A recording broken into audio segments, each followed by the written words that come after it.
قدم نبی صلی اللہ علیہ وآلہ وسلم کے ہیں جنت کے راستے، اللہ سے ملاتے ہیں سنت کے راستے۔ سرکار دو عالم صلی اللہ علیہ وآلہ وسلم واقعہ فعل کے 50 یا 25 روز کے بعد بتاریخ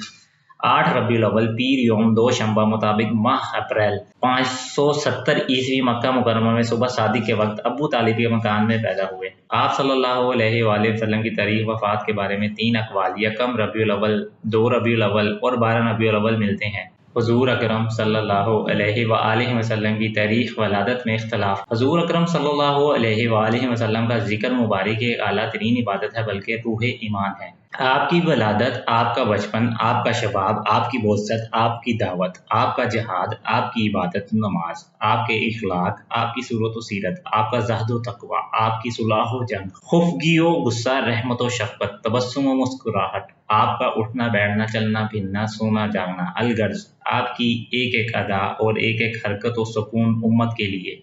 اسوہ حسنہ اور اکثیر ہدایت ہے۔ نحمدہ و نصلی علی رسولہ الکریم، اما بعد فاعوذ باللہ من الشیطان الرجیم، بسم اللہ الرحمن الرحیم۔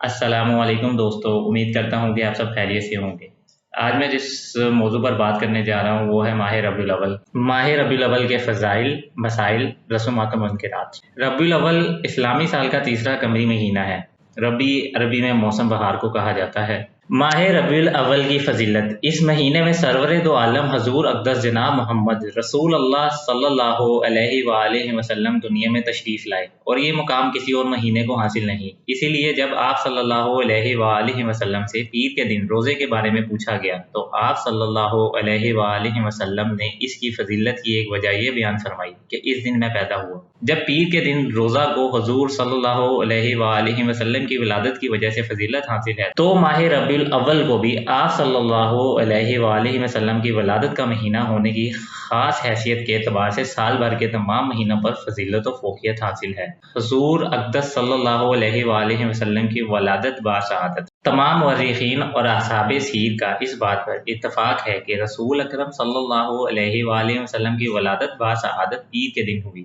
جیسا کہ حضرت عبداللہ ابن عباس رضی اللہ عنہ سے روایت ہے کہ رسول اللہ صلی اللہ علیہ وآلہ وسلم کی ولادت پیر کے روز ہوئی اور وفات بھی پیر کے روز ہوئی۔ اسی طرح اس بات پر بھی اتفاق ہے کہ رسول اکرم صلی اللہ علیہ وآلہ وسلم عام الفیل یعنی جس سال ابرہہ نے ہاتھیوں کے لشکر کے ساتھ بیت اللہ شریف پر حملہ کیا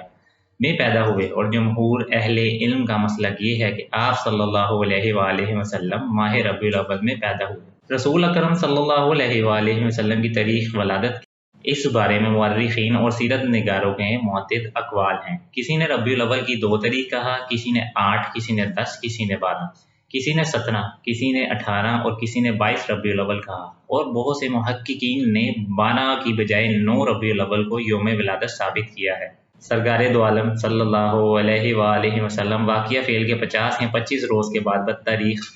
8 ربیع الاول پیر یوم 2 شنبہ مطابق ماہ اپریل 570 عیسوی مکہ مکرمہ میں صبح صادق کے وقت ابو طالب کے مکان میں پیدا ہوئے۔ ولادت باسعادت میں مشہور قول تو یہ ہے کہ حضور پر نور صلی اللہ علیہ وآلہ وسلم 12 ربیع الاول کو پیدا ہوئے، لیکن جمہور محدثین و مورخین کے نزدیک راجح اور مختار قول یہ ہے کہ حضور صلی اللہ علیہ وآلہ وسلم 8 ربیع الاول کو پیدا ہوئے۔ حضور اقدس صلی اللہ علیہ وآلہ وسلم کی تاریخ وفات۔ آپ صلی اللہ علیہ وآلہ وسلم کی تاریخ وفات کے بارے میں 3 اقوال یکم ربیع الاول، 2 ربیع الاول اور 12 ربیع الاول ملتے ہیں۔ جمہور مورخین اور سیرت نگاروں کا اس بات پر اتفاق ہے کہ 12 ربیع الاول رسول اکرم صلی اللہ علیہ وآلہ وسلم کا یوم وفات ہے۔ حضور اکرم صلی اللہ علیہ وآلہ وسلم کی تاریخ ولادت میں اختلاف۔ حضور اکرم صلی اللہ علیہ وآلہ وسلم کی تاریخ ولادت میں اختلاف کی وجوہات مدرجہ ذیل ہیں۔ تاریخی روایات میں تعارض پایا جاتا ہے۔ قمری اور شمسی سال میں اختلاف کی وجہ سے مشرکین عرب تاریخ میں رد و بدل کر کے مہینوں کو آگے پیچھے کر دیا کرتے تھے، جس کو قرآن کریم نے یوں رد کیا ہے۔ اور یہ نسیئی یعنی مہینوں کو آگے پیچھے کر دینا تو کفر میں ایک مزید اضافہ ہے جس کے ذریعے کافروں کو گمراہ کیا جاتا ہے۔ سورۃ التوبہ آیت نمبر 37۔ ماہ ربیع الاول کے اعمال۔ قرآن و سنت کی روشنی میں اس مہینے سے متعلق مخصوص اعمال کا کوئی ثبوت نہیں، اس لیے اس ماہ سے متعلق اپنی طرف سے اعمال و عبادات بیان کرنا شریعت میں زیادتی ہے جو کہ ناجائز ہے۔ حضور اکرم صلی اللہ علیہ وآلہ وسلم کا ذکر مبارک ایک اعلیٰ ترین عبادت ہے بلکہ روح ایمان ہے۔ آپ کی ولادت، آپ کا بچپن، آپ کا شباب، آپ کی بعثت، آپ کی دعوت، آپ کا جہاد، آپ کی عبادت نماز، آپ کے اخلاق، آپ کی صورت و سیرت، آپ کا زہد و تقوی، آپ کی صلاح و جنگ، خفگی و غصہ، رحمت و شفقت، تبسم و مسکراہٹ، آپ کا اٹھنا بیٹھنا، چلنا پھرنا، سونا جاگنا، الغرض آپ کی ایک ایک ادا اور ایک ایک حرکت و سکون امت کے لیے اسوہ حسنہ اور اکثیر ہدایت ہے۔ اس کا سیکھنا سکھانا، اس کا مذاکرہ کرنا اور دعوت دینا امت کا فرض ہے۔ آپ صلی اللہ علیہ وآلہ وسلم کی سیرت طیبہ کو بیان کرنے کا طریقہ۔ آپ صلی اللہ علیہ وآلہ وسلم کی سیرت طیبہ کو بیان کرنے کے دو طریقے ہیں۔ پہلا طریقہ، آپ صلی اللہ علیہ وآلہ وسلم کی سیرت طیبہ کے ایک ایک نقشے کو اپنی زندگی کے ظاہر و باطن پر اس طرح آویزہ کیا جائے کہ آپ صلی اللہ علیہ وآلہ وسلم کے ہر امتی کی صورت و سیرت، چال ڈھال، رفتار و گفتار، اخلاق و کردار آپ صلی اللہ علیہ وآلہ وسلم کی سیرت طیبہ کی تصویر بن جائے اور دیکھنے والے کو نظر آئے کہ یہ محمد رسول اللہ صلی اللہ علیہ وآلہ وسلم کا غلام ہے۔ دوسرا طریقہ، جہاں بھی موقع ملے آپ صلی اللہ علیہ وآلہ وسلم کے ذکر خیر سے ہر مجلس و محفل کو معطر کیا جائے، آپ صلی اللہ علیہ وآلہ وسلم کے فضائل و کمالات اور آپ صلی اللہ علیہ وآلہ وسلم کے بابرکت اعمال اور طریقوں کا تذکرہ کیا جائے۔ سلف صالحین، صحابہ کرام و تابعین اور ائمہ کرام ان دونوں طریقوں پر عمل کرتے تھے۔ وہ آپ صلی اللہ علیہ وآلہ وسلم کی ایک ایک سنت کو اپنے عمل سے زندہ کرتے تھے اور ہر محفل و مجلس میں بھی آپ صلی اللہ علیہ وآلہ وسلم کی سیرت طیبہ کا تذکرہ کرتے تھے۔ مسلم شریف کی ایک روایت کے مطابق حضرت عمرو بن العاص رضی اللہ تعالیٰ عنہ فرماتے ہیں کہ جناب رسول اللہ صلی اللہ علیہ وآلہ وسلم کا چہرہ مبارک کیسا تھا، تو میں اس سوال کا جواب نہیں دے پاؤں گا، اور آپ صلی اللہ علیہ وآلہ وسلم کے چہرہ مبارک کی تفصیلات بیان کرنا میرے بس میں نہیں ہوگا، اس لیے کہ جب میں کافر تھا تو میرے دل میں حضرت محمد صلی اللہ علیہ وآلہ وسلم کے لیے اس قدر شدید نفرت تھی کہ میں ان کی طرف دیکھنا بھی پسند نہیں کرتا تھا۔ لیکن جب میں مسلمان ہوا تو میرے دل میں آقا نامدار صلی اللہ علیہ وآلہ وسلم کی محبت کا یہ عالم تھا کہ آپ صلی اللہ علیہ وآلہ وسلم کے روب کی وجہ سے میں ان کو نگاہ بھر کر دیکھنے کی تاب نہیں رکھتا تھا، اور اسی کیفیت میں زندگی بسر ہو گئی کہ میں ایک بار بھی رسول اکرم صلی اللہ علیہ وآلہ وسلم کے چہرہ مبارک کو آنکھ بھر کر دیکھ نہیں سکا، اور اسی وجہ سے حضرت صلی اللہ علیہ وآلہ وسلم کے چہرہ انور کی تفصیلات کرنے کی ہمت مجھ میں نہیں ہے۔ ماہ ربیع الاول اور سیرت النبی صلی اللہ علیہ وآلہ وسلم کے جلسے اور جلوس، آپ صلی اللہ علیہ وآلہ وسلم کا ذکر مبارک، نبی کریم صلی اللہ علیہ وآلہ وسلم کا ذکر مبارک انسان کی عظیم ترین سعادت ہے، اور اس روئے زمین پر کسی بھی ہستی کا تذکرہ اتنا باعث اجر و ثواب، اتنا باعث و خیر و برکت نہیں ہو سکتا جتنا سرور کائنات حضرت محمد صلی اللہ علیہ وآلہ وسلم کا تذکرہ ہو سکتا ہے۔ لیکن تذکرہ کے ساتھ ساتھ ان سیرت طیبہ کی محفلوں میں ہم نے بہت سی ایسی غلط باتیں شروع کر دی ہیں جن کی وجہ سے ذکر مبارک کا صحیح فائدہ اور صحیح ثمرہ ہمیں حاصل نہیں ہو رہا۔ اسلام رسمی مظاہروں کا دین نہیں۔ بات در حقیقت یہ تھی کہ رسمی مظاہرہ کرنا صحابہ کرام کی عادت نہ تھی، وہ اس روح کو اپنائے ہوئے تھے۔ حضور اقدس صلی اللہ علیہ وآلہ وسلم اس دنیا میں کیوں تشریف لائے تھے؟ آپ صلی اللہ علیہ وآلہ وسلم کا پیغام کیا تھا؟ آپ صلی اللہ علیہ وآلہ وسلم کی کیا تعلیم تھی؟ آپ صلی اللہ علیہ وآلہ وسلم دنیا میں کیا چاہتے تھے؟ اس کام کے لیے انہوں نے اپنی ساری زندگی کو وقف کر دیا، لیکن اس قسم کے رسمی مظاہرے نہیں کیے، اور یہ طریقہ ہم نے غیر مسلموں سے لیا ہے۔ ہم نے دیکھا کہ غیر مسلم اقوام اپنے بڑے بڑے لیڈروں کے دن منایا کرتے ہیں،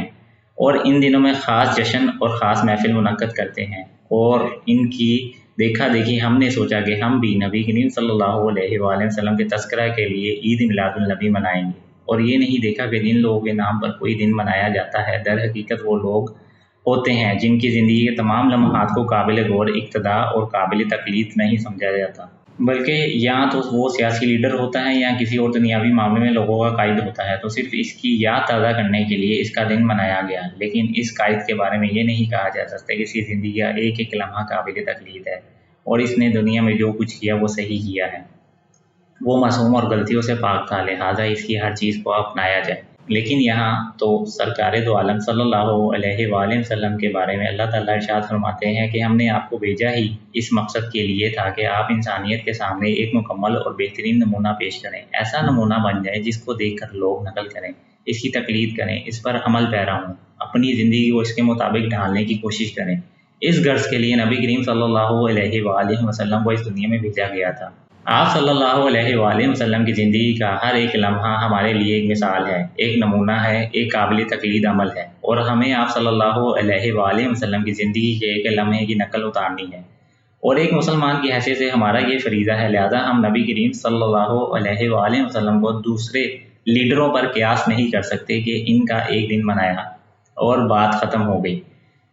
بلکہ سرکار دو عالم صلی اللہ علیہ وآلہ وسلم کی حیات طیبہ کو ہماری زندگی کے ایک ایک شعبے کے لیے اللہ تعالیٰ نے نمونہ بنایا ہے، اور سب چیزوں میں ہمیں ان کی اقتداء کرنی ہے۔ ہمارا زندگی کا ہر دن ان کی یاد منانے کا دن ہے، ہماری نیت درست نہیں۔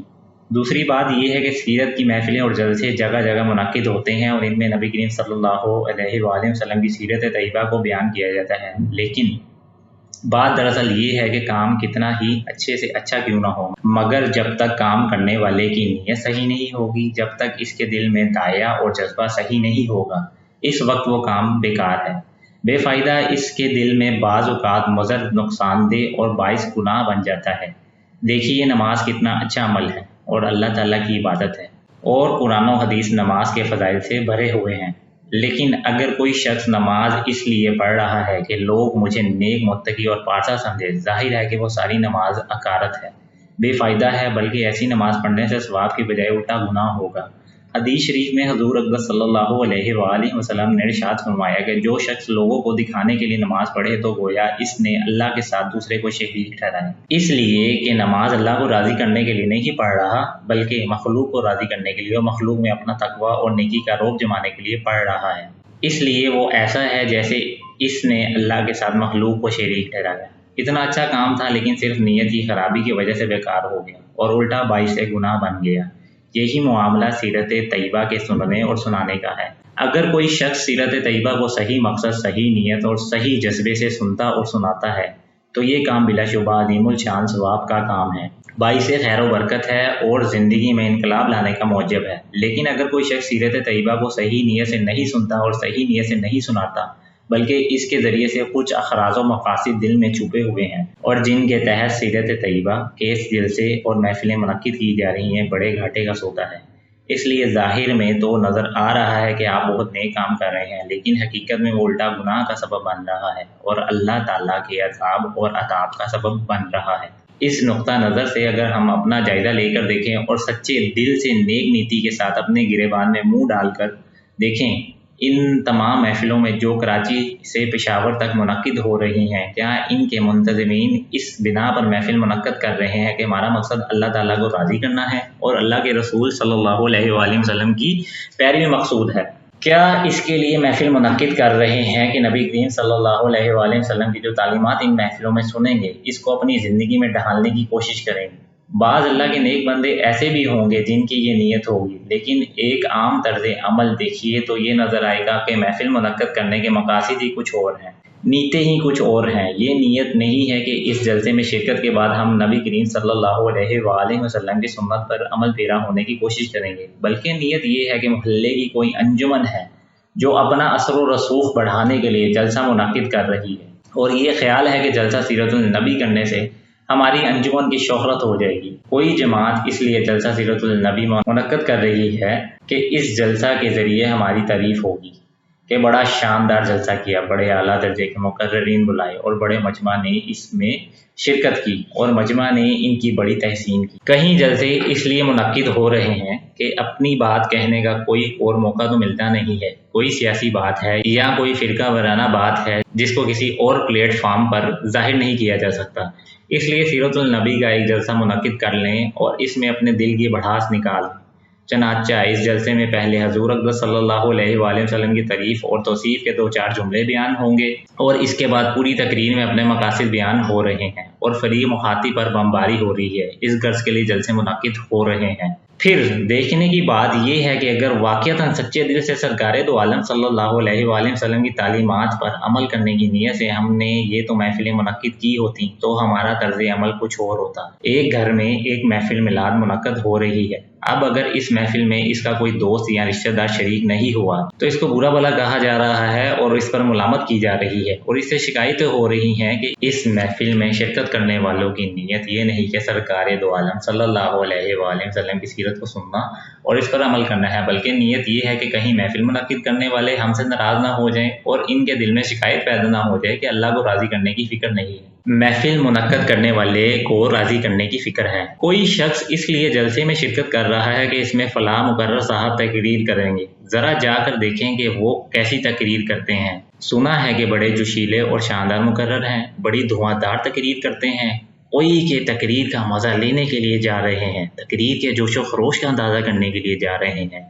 اور یہ دیکھنے کے لیے جا رہے ہیں کہ فلاں مقرر کیسے گا گا کر شعر پڑھتا ہے، کتنے واقعات سناتا ہے۔ کچھ لوگ اس لیے سیرت النبی کے جلسے میں شرکت کر رہے ہیں کہ چلو آج کوئی اور کام نہیں ہے اور وقت گزاری کرنی ہے، چلو کسی جلسے میں جا کر بیٹھ جاؤں تو وقت گزر جائے گا، اور بے شمار افراد اس لیے شریک ہو رہے ہیں کہ گھر میں تو دل نہیں لگ رہا اور محلے میں ایک جلسہ ہو رہا ہے، چلو اس میں تھوڑی دیر جا کر بیٹھ جائیں، اور جتنی دیر لگے گا وہاں بیٹھے رہیں گے، اور جب دل گھبرائے گا اٹھ کر چلے جائیں گے۔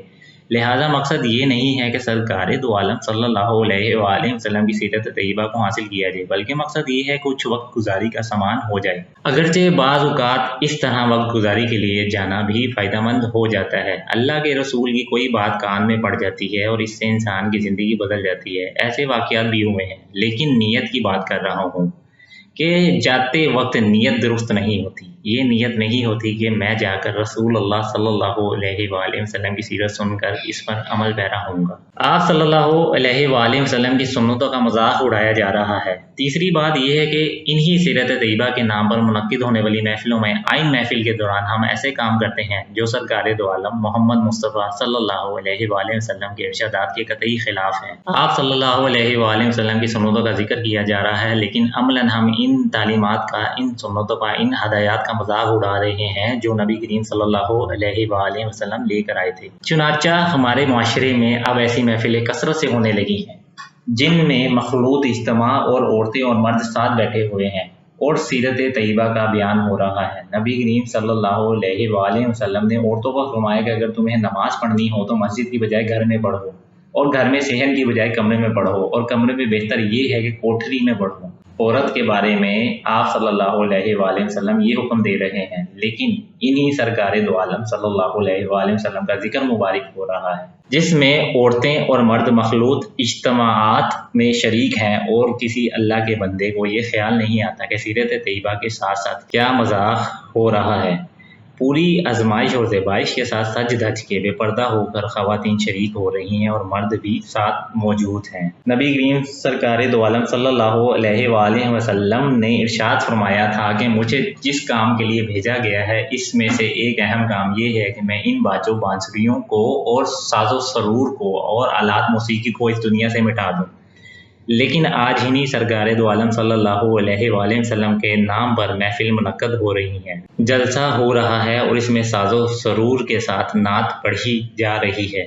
اور اس میں قوالی شریف ہو رہی ہے، قوالی کے ساتھ لفظ شریف بھی لگ گیا ہے، اور اس میں پورے آب و تاب کے ساتھ ہارمونیم بج رہا ہے، ساز و سرور ہو رہا ہے عام گانوں میں، اور نبی کریم صلی اللہ علیہ وآلہ وسلم کی نعت میں کوئی فرق نہیں رکھا جا رہا ہے۔ نبی کریم صلی اللہ علیہ وآلہ وسلم کی سیرت کے ساتھ اس سے بڑا مذاق اور کیا ہو سکتا ہے۔ اس کے علاوہ ریڈیو اور ٹیلی ویژن پر عورتیں اور مرد مل کر نعتیں پڑھ رہے ہیں کہ پورے آرائش اور زیبائش کے ساتھ عورتیں ٹیلی ویژن پر آ رہی ہیں۔ یہ کیا مذاق ہے جو آپ کی سیرت طیبہ اور آپ کی تعلیمات کے ساتھ ہو رہا ہے؟ عورت جس کے بارے میں قرآن کریم نے فرمایا کہ زمانہ جاہلیت کی طرح تم بناؤ سے گار کر کے مردوں کے سامنے مت آؤ، سورۃ احزاب آیت نمبر 33۔ آج وہی عورت پورے میک اپ اور بناؤ سے گار کے ساتھ مردوں کے سامنے آ رہی ہے اور نبی کریم صلی اللہ علیہ وآلہ وسلم کی شان میں نعت پڑھ رہی ہے۔ نبی کریم صلی اللہ علیہ وآلہ وسلم کی نعت اور سیرت کے ساتھ اس سے بڑا ظلم اور کیا ہو سکتا ہے؟ اگر آپ یہ سمجھتے ہیں کہ ان چیزوں کی وجہ سے اللہ کی رحمت آپ کی طرف متوجہ ہوگی تو پھر آپ سے زیادہ دھوکے میں اور کوئی نہیں۔ نبی کریم سرور دو عالم صلی اللہ علیہ وآلہ وسلم کی سنتوں کو مٹا کر آپ صلی اللہ علیہ وآلہ وسلم کی تعلیمات کی خلاف ورزی کر کے، آپ کی سیرت طیبہ کی مخالفت کر کے اور اس کا مذاق اڑا کر بھی اگر آپ اس سے مطمئن ہیں کہ اللہ کی رحمت آبر و نچھاور ہوں تو اس سے بڑا مغالطہ اور اس سے بڑا دھوکہ اس روئے زمین پر کوئی اور نہیں ہو سکتا۔ معاذ اللہ، یہ تو اللہ کا عذاب اور اس کے عطاب کو دعوت دینے والی باتیں ہیں۔ وہ کام جو حضور صلی اللہ علیہ وآلہ وسلم کی نافرمانی کے ہیں وہ ہم آئین سیرت طیبہ کو بیان کرتے وقت کرتے ہیں۔ سیرت کے جلسے میں نماز قضا، پہلے بات تو صرف جلسوں کی حد تک محدود تھی کہ سیرت طیبہ کا جلسہ ہو رہا ہے، اس میں شریعت کی چاہے جتنی خلاف ورزی ہو رہی ہو کسی کو پرواہ نہیں، لیکن اب تو بات اور آگے بڑھ گئی ہے۔ چنانچہ دیکھنے اور سننے میں آیا ہے کہ آپ صلی اللہ علیہ وآلہ وسلم کی سیرت طیبہ کے جلسے کے انتظامات ہو رہے ہیں اور ان انتظامات میں نماز قضا ہو رہی ہیں۔ کسی شخص کو نماز کا ہوش نہیں، پھر رات کے 2 بجے تک تقریریں ہو رہی ہیں اور صبح فجر کی نماز جا رہی ہے، جبکہ نبی کریم صلی اللہ علیہ وآلہ وسلم کا ارشاد تو یہ تھا کہ جس شخص کی ایک عصر کی نماز فوت ہو جائے تو وہ شخص ایسا ہے جیسے اس کے تمام مال اور تمام اہل و عیال کو کوئی شخص لوٹ کر لے گیا۔ اتنا عظیم نقصان ہے، لیکن سیرت طیبہ کے جلسے کے انتظامات میں نماز قضا ہو رہی ہیں اور کوئی فکر نہیں، اس لیے کہ ہم تو ایک مقدس کام میں لگے ہوئے ہیں۔ اور نبی کریم صلی اللہ علیہ وآلہ وسلم نے نماز کی جو تاکید بیان فرمائی تھی وہ نگاہوں سے اوجھل ہے۔ سیرت طیبہ کے جلسے اور اذا مسلم، سیرت طیبہ کا جلسہ ہو رہا ہے جس میں کل 50-30 سامعین بیٹھے ہوئے ہیں، لیکن لاؤڈ سپیکر اتنا بڑا لگانا ضروری ہے کہ اس کی آواز پورے محلے میں گونجے، جس کا مطلب یہ ہے کہ جب تک جلسہ ختم نہ ہو جائے اس وقت تک محلے کا کوئی بیمار، کوئی ضعیف، کوئی بوڑھا اور معذور آدمی سو نہ سکے۔ حالانکہ نبی کریم صلی اللہ علیہ وآلہ وسلم کا عمل تو یہ تھا کہ آپ تہجد کی نماز کے لیے بیدار ہو رہے ہیں، لیکن کس طرح بیدار ہو رہے ہیں؟ حضرت عائشہ صدیقہ رضی اللہ عنہا بیان فرماتی ہیں کہ فقام رویدن، آپ دھیرے سے اٹھے، کہیں ایسا نہ ہو کہ عائشہ کی آنکھ کھل جائے۔ اور نماز جیسے فریضے کے اندر حضور صلی اللہ علیہ وآلہ وسلم کا یہ عمل تھا کہ حدیث میں نبی کریم صلی اللہ علیہ وآلہ وسلم نے فرمایا کہ اگر میں نماز میں کسی بچے کے رونے کی آواز سنتا تو میں نماز کو مختصر کر دیتا ہوں، کہیں ایسا نہ ہو کہ اس بچے کی آواز سن کر اس کی ماں کسی شفقت میں مبتلا ہو جائے۔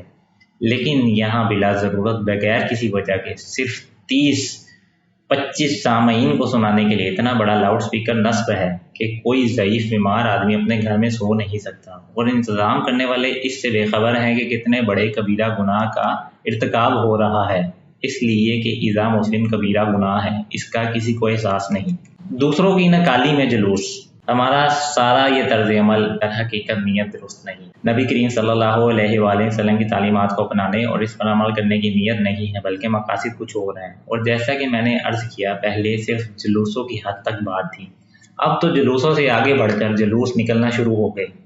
اور اس کے لیے استدلال کیا جاتا ہے کہ فلاں فرقہ فلاں مہینے میں اپنے امام کی یاد میں جلوس نکالتا ہے، تو پھر ہم اپنے نبی صلی اللہ علیہ وآلہ وسلم کے نام پر ربیع الاول میں جلوس کیوں نہ نکالیں؟ گویا کہ ان کی نقل اتاری جا رہی ہے کہ جب محرم کا جلوس نکلتا ہے تو ربیع الاول کا بھی نکلنا چاہیے۔ بس ہم خود یہ سمجھ رہے ہیں کہ ہم نبی کریم صلی اللہ علیہ وآلہ وسلم کے احکام کے مطابق عمل کر رہے ہیں اور آپ کی عظمت اور محبت کا حق ادا کر رہے ہیں، لیکن اس پر ذرا غور کریں کہ اگر نبی کریم صلی اللہ علیہ وآلہ وسلم خود اس جلوس کو دیکھ لیں جو آپ کے نام پر نکالا جا رہا ہے،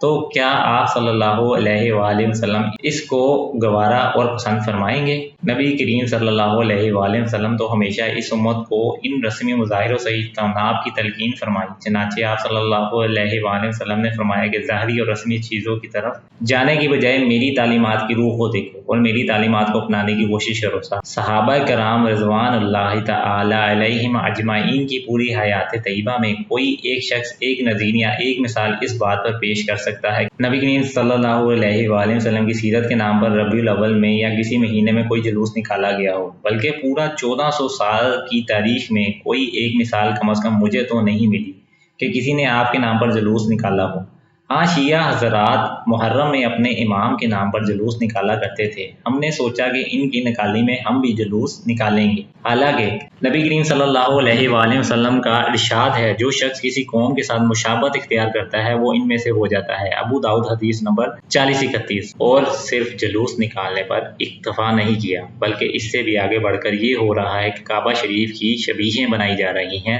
روضہ اقدس کی شبیہیں بنائی جا رہی ہیں، گنبد خزا کی شبیہیں بنائی جا رہی ہیں، اور دنیا بھر کی عورتیں بچے بوڑھے اس کو متبرک سمجھ کر برکت حاصل کرنے کے لیے اس کو ہاتھ لگانے کی کوشش کر رہے ہیں، وہاں جا کر دعائیں مانگی جا رہی ہیں، منتیں مانی جا رہی ہیں۔ حضرت محمد صلی اللہ علیہ وآلہ وسلم کی سیرت طیبہ کے نام پر کیا ہو رہا ہے؟ نبی کریم صلی اللہ علیہ وآلہ وسلم شرک کو، بدعات کو اور جاہلیت کو مٹانے دنیا میں تشریف لائے، اور آج آپ نے نبی کریم صلی اللہ علیہ وآلہ وسلم کے نام یہ ساری بدعات شروع کر دیں۔ روضہ اقدس صلی اللہ علیہ وآلہ وسلم کو اس گنبد سے کوئی مناسبت نہیں جو آپ نے اپنے ہاتھوں بنا کر کھڑا کر دیا ہے، لیکن اس کا نتیجہ یہ ہے کہ اس کو مقدس سمجھ کر تبرک کے لیے کوئی اس کو چوم رہا ہے، کوئی اس کو ہاتھ لگا رہا ہے۔ حضرت عمر رضی اللہ تعالیٰ عنہ اور حجر اسود۔ حضرت عمر رضی اللہ تعالیٰ عنہ تو حجر اسود کو چومتے وقت فرماتے تھے کہ اے حجر اسود، میں جانتا ہوں تو ایک پتھر کے سوا کچھ نہیں ہے، خدا کی قسم اگر محمد مصطفیٰ صلی اللہ علیہ وآلہ وسلم کو میں نے تجھے چومتا ہوا نہ دیکھا ہوتا تو میں تجھے کبھی نہ چومتا، لیکن میں نے نبی کریم صلی اللہ علیہ وآلہ وسلم کو چومتے ہوئے دیکھا ہے، اور ان کی یہ سنت ہے، اس واسطے میں تجھے چومتا ہوں۔ صحیح بخاری حدیث نمبر 1597۔ یہ تو نبی کریم صلی اللہ علیہ وآلہ وسلم جس چیز کو مٹانے کے لیے تشریف لائے تھے اسی کو زندہ کیا جا رہا ہے۔ چراغاں ہو رہا ہے، ریکارڈنگ ہو رہی ہے، گانے بجانے ہو رہے ہیں، تفریح و بازی ہو رہی ہے۔ نبی کریم صلی اللہ علیہ وآلہ وسلم کے نام پر میلہ منعقد کیا ہوا ہے۔ یہ دین کو کھیل کود بنانے کا ایک بہانہ ہے جو شیطان نے ہمیں سکھا دیا ہے۔ خدا کے لیے ہم اپنی جانوں پر رحم کریں اور سرکار دو عالم صلی اللہ علیہ وآلہ وسلم کی سیرت طیبہ کی عظمت اور محبت کا حق ادا کریں، اور ان کی عظمت اور محبت کا حق یہ ہے کہ اپنی زندگی کو ان کے راستے پر ڈھالنے کی کوشش کریں۔ خدا کے لیے اس طرز عمل کو بدلیں۔ سیرت طیبہ کے جلسے میں کوئی آدمی اس نیت سے نہیں آتا کہ ہم اس محفل میں اس بات کا عہد کریں گے کہ اگر ہم نبی کریم صلی اللہ علیہ وسلم کی تعلیمات کے خلاف 50 کام کیا کرتے تھے تو اب کم از کم اس میں سے 10 چھوڑ دیں گے۔ کسی نے اس طرح عہد کیا، کسی شخص نے اس طرح عید میلاد النبی منائی، کوئی ایک شخص بھی اس کام کے لیے تیار نہیں، لیکن جلوس نکالنے کے لیے، میلے سجانے کے لیے، محرابیں کھڑی کرنے کے لیے، چراغاں کرنے کے لیے ہر وقت تیار ہیں۔ ان کاموں پر جتنا چاہو روپیہ خرچ کروا لو اور جتنا چاہو وقت لگوا لو، اس لیے کہ ان کاموں میں نفس کو حظ ملتا ہے، لذت آتی ہے، اور نبی کریم صلی اللہ علیہ وآلہ وسلم کی سیرت طیبہ کا جو اصل راستہ ہے اس میں نفس شیطان کو لذت نہیں ملتی۔ خدا کے لیے ہم اپنے اس طرز عمل کو ختم کریں، نبی کریم صلی اللہ علیہ وآلہ وسلم کی عظمت محبت کا حق پہچانیں۔ اللہ تعالی ہم سب کو سنتوں پر عمل پیرا ہونے کی توفیق عطا فرمائے، آمین ثم آمین یا رب العالمین۔ ماہ ربیع الاول کے رسومات و منکرات۔ 12 ربیع الاول کو حضور صلی اللہ علیہ وآلہ وسلم کے لیے سال ثواب کرنا، آپ صلی اللہ علیہ وآلہ وسلم کے لیے سال ثواب بلا تعین زمان و مکان باعث سعادت ہے۔ حضرت صلی اللہ علیہ وآلہ وسلم کا ہر امتی پر اس قدر احسان ہے کہ اگر زندگی کے ہر لمحہ میں بھی آپ کے لیے سال ثواب جاری رکھا جائے تو آپ کے احسانات کا حق ادا نہیں ہو سکتا۔ لہٰذا اصال ثواب یا درود شریف کے لیے 12 ربیع الاول کی تاریخ کو سال بھر میں خاص کر لینا اور بقیہ دنوں میں اس کی طرف توجہ نہ دینا شرعاً بے اصل اور بڑی محرومی کی بات ہے، اور یہ عمل غیر مسلموں کی سالگرہ اور برسی کے مشابہ ہے، جن کی مشابہت سے جناب رسول اللہ صلی اللہ علیہ وآلہ وسلم نے منع فرمایا۔ 12 ربیع الاول کو کھانا تقسیم کرنے کا التزام کرنا۔ 12 ربیع الاول کو کھانا تقسیم کرنے کو لازم سمجھنا اور اس کا التزام کرنا اور اس کو دین کا جزو بنانا بدعت ہے۔ اس بدعت اور التزام کو ختم کرنے کے لیے ایسا کھانا قبول نہیں کرنا چاہیے۔ البتہ اگر اس دن کہیں سے کھانا آ گیا اور اس کو کھا لیا تو انشاءاللہ گناہ نہ ہوگا۔ البتہ یہ بات ذہن نشین رہے کہ اگر یہ کھانا کسی غیر اللہ کے نام پر یا غیر اللہ کے تقرب حاصل کرنے کے لیے دیا گیا ہو تو اس صورت میں کسی مسلمان کے لیے کھانا